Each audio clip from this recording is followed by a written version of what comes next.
Well, I got a good one for you today, Mike. It hasn't been long ago that I drove the 2016 Alfa Romeo 4C Spider, and what an experience it was. I thought you guys might enjoy hearing about that this morning. Yeah, Alfa's just come back in the country, and they've got some cool stuff, and let's see what it is.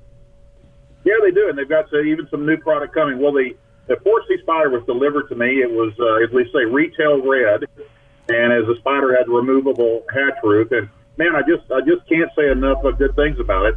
I mean, it's not a car for everybody. If you're looking for a grocery getter or, something to commute in, it's not the car for you. Mm-hmm. But I was lucky enough to have it for about a week, and I actually took it on a road trip to New Orleans. I just had an absolute blast with it. Some of my friends say, well, gosh, didn't it beat you up on the highway?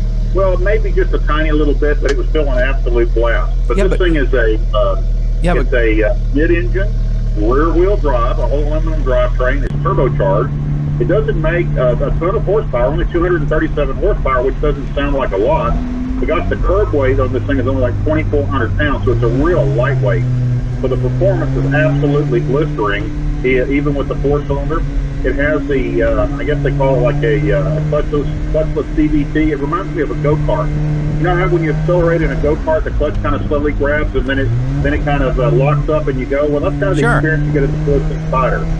And the sounds this thing makes, Mike. I mean, I wish I had a way to play a recording for you or something, but I mean, it sounds like a baby Formula One car.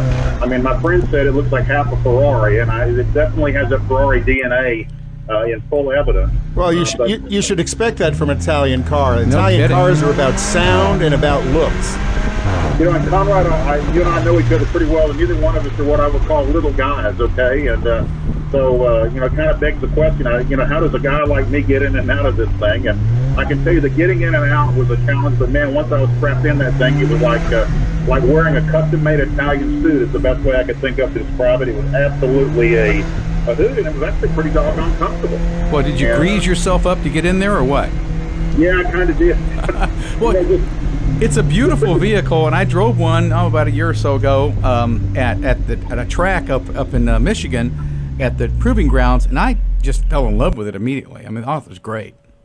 Well, it's basically the whole thing is carbon fiber. It's like a carbon fiber tub. And I asked one of the Alfa Romeo people, I said, gosh, my guess is that you're going to sell these things as fast as you can make them. He said, well, that's really not going to be the case, because since it's carbon fiber and it's a new technology, they're very limited as to how many they can make in a year's time.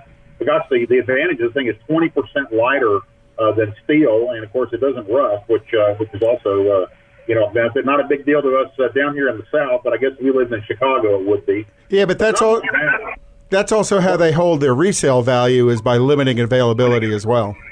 They do. And, Konrad, I think you're like me. I call myself a mechanical fetishist, okay?